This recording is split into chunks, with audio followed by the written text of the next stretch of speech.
شب معراج میں رسول اللہ نے دنیا کے حالات، امت کی فلاح اور انسانیت کی رہنمائی کے بارے میں اللہ تعالیٰ سے ہدایات حاصل کیں۔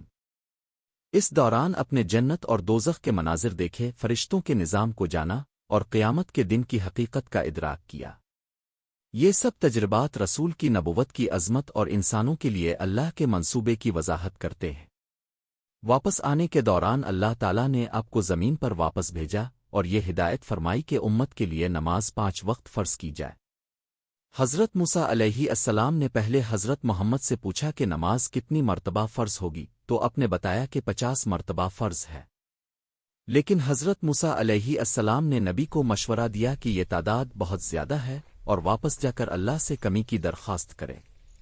آپ اللہ کے پاس گئے اور نماز کی تعداد میں کمی کی اجازت مانگی، یہاں تک کہ یہ تعداد 5 مرتبہ ہو گئی، لیکن انعامات 50 مرتبہ کے برابر رہے۔ اس واقعہ سے یہ سبق ملتا ہے کہ اللہ تعالیٰ بندے کی نیت اور کوشش کو اہمیت دیتا ہے اور آسانی پیدا کرنا چاہتا ہے۔ شب معراج کا واقعہ ہمیں اللہ تعالیٰ کی قدرت اور رسول کی قربت کا احساس دلاتا ہے۔ یہ واقعہ نہ صرف روحانی لحاظ سے اہم ہے بلکہ امت مسلمہ کے لیے ایک عظیم درس بھی ہے۔ اس سے ہمیں یہ سمجھ آتا ہے کہ اللہ تعالیٰ اپنے بندوں کے لیے جو چاہتا ہے وہ سب ممکن کر سکتا ہے، اور اپنے نبی کو انسانی زندگی کی تمام مشکلات اور آزمائشوں کے باوجود اپنی خاص قربت عطا فرماتا ہے۔ اس واقعہ سے یہ بھی معلوم ہوتا ہے کہ اللہ تعالیٰ اپنے بندوں کو ہدایت دینے کے لیے مختلف طریقے استعمال کرتا ہے۔ بعض اوقات یہ طریقے معجزانہ اور روحانی ہوتے ہیں، جیسا کہ شب معراج میں ہوا۔ رسول اللہ نے اس سفر کے دوران ہر امتحان اور ہر ملاقات میں صبر، عاجزی اور اللہ کی رضا کے لیے فرمانبرداری کا مظاہرہ کیا۔ یہ ہر مسلمان کے لیے ایک سبق ہے کہ زندگی کے ہر امتحان میں صبر اور اللہ پر بھروسہ ضروری ہے۔ شب معراج کی روایت مسلمانوں کی نماز، روزہ اور دیگر عبادات کے اہمیت کو بھی واضح کرتی ہے۔ اللہ تعالیٰ نے اس رات میں نماز کے فرض ہونے کا حکم دیا، جو ہر مومن کے لیے اللہ کی طرف رجوع کرنے کا سب سے اہم ذریعہ ہے۔ اس کے علاوہ جنت اور دوزخ کے مناظر سے یہ سبق ملتا ہے کہ اچھے اعمال اور نیک نیتی کا بدلہ ہمیشہ اللہ کی طرف سے دیا جائے گا۔ اس واقعہ کے ذریعے اللہ تعالیٰ نے اپنے نبی کو یہ بھی سکھایا کہ انسان کی زندگی میں روحانیت اور مادی دنیا کا توازن ضروری ہے۔ براق پر سفر کرنا، آسمانوں کی سیر کرنا، انبیاء سے ملاقات کرنا اور اللہ تعالیٰ سے براہ راست ملاقات کرنا، یہ سب انسانی روح کے لیے ایک عظیم تجربہ ہے۔ لیکن واپس زمین پر آ کر نماز اور دیگر فرائض کی پابندی کرنا انسان کی دنیاوی زندگی اور اخلاقی ذمہ داریوں کو بھی ظاہر کرتا ہے۔ شب معراج کے واقعات ہمیں یہ بھی بتاتے ہیں کہ نبی کی نبوت محض دعویٰ بیان پر نہیں تھی، بلکہ اللہ تعالیٰ کی خاص عنایت اور قدرت کے ذریعے ثابت ہوئی۔ یہ معجزہ مسلمانوں کے ایمان کی مضبوطی کا ذریعہ ہے اور نبی کی عظمت کو دنیا کے سامنے واضح کرتا ہے۔ اس واقعہ سے یہ سبق بھی ملتا ہے کہ اللہ تعالیٰ کی عبادت اور اس کی رضا کے لیے ہر مومن کو ہر حال میں تیار رہنا چاہیے اور روحانی قربت حاصل کرنے کی کوشش کرنی چاہیے۔ آخر میں شب معراج کا واقعہ مسلمانوں کے لیے روحانی روشنی، امید اور ہدایت کا سبب ہے۔ یہ واقعہ ہمیں سکھاتا ہے کہ اللہ تعالیٰ کے احکام کی پابندی، نبی کی تعلیمات پر عمل اور اللہ پر بھروسہ انسان کو دنیا اور آخرت دونوں میں کامیاب بنا سکتے ہیں۔ یہ ایک ایسا معجزہ ہے جو نہ صرف تاریخی حیثیت رکھتا ہے بلکہ آج بھی ہر مسلمان کے دل میں ایمان کی روشنی پیدا کرتا ہے اور نبی کریم کی محبت اور قربت کا احساس دلاتا ہے۔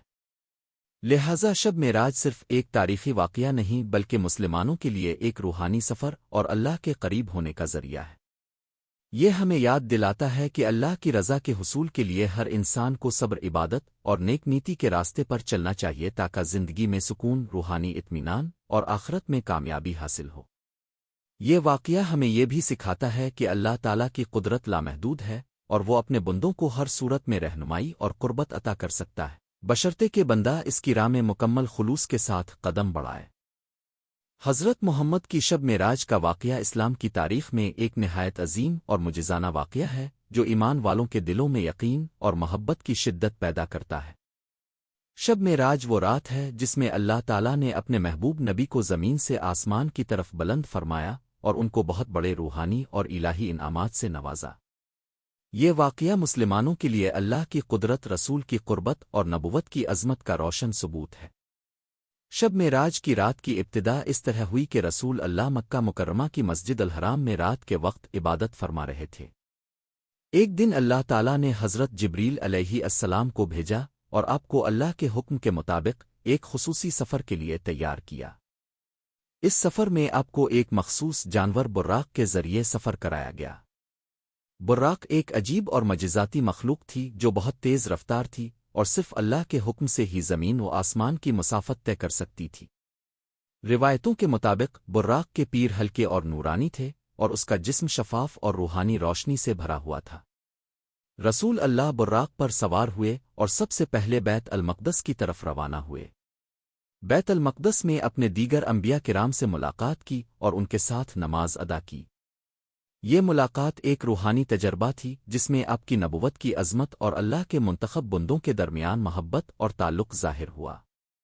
بیت المقدس کی یہ ملاقات اس بات کی علامت تھی کہ تمام انبیاء اللہ کی رضا اور انسانیت کی ہدایت کے لیے ایک ہی مقصد کے لیے آئے۔ اس کے بعد اللہ تعالیٰ نے حضرت محمد کو آسمانوں کی طرف معراج کے لیے بلند فرمایا۔ یہ سفر زمین سے لے کر سب 7 آسمانوں تک جاری رہا۔ ہر آسمان پر اپنے ایک خاص روحانی تجربہ کیا اور اللہ کے منتخب بندوں سے ملاقات کی۔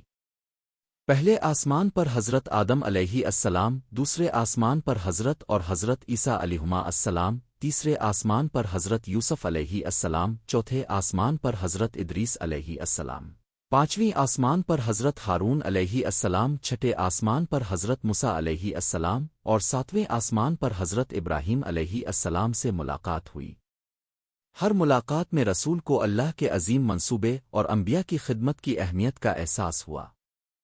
7ویں آسمان کے بعد اللہ تعالیٰ نے اپنے محبوب نبی کو تک پہنچایا جو ایک عظیم الشان درخت ہے اور جس کے بعد کوئی مخلوق نہیں جا سکتی۔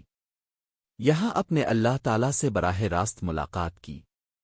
اللہ تعالیٰ نے اب سے بہت سی خصوصیات اور انعامات عطا کیے جن میں سب سے عظیم انعام نماز تھی۔ اللہ تعالیٰ نے فرمایا کہ نماز انسان اور اللہ کے درمیان سب سے قریبی تعلق کا ذریعہ ہے اور اس کی پابندی ہر مومن پر لازم ہے۔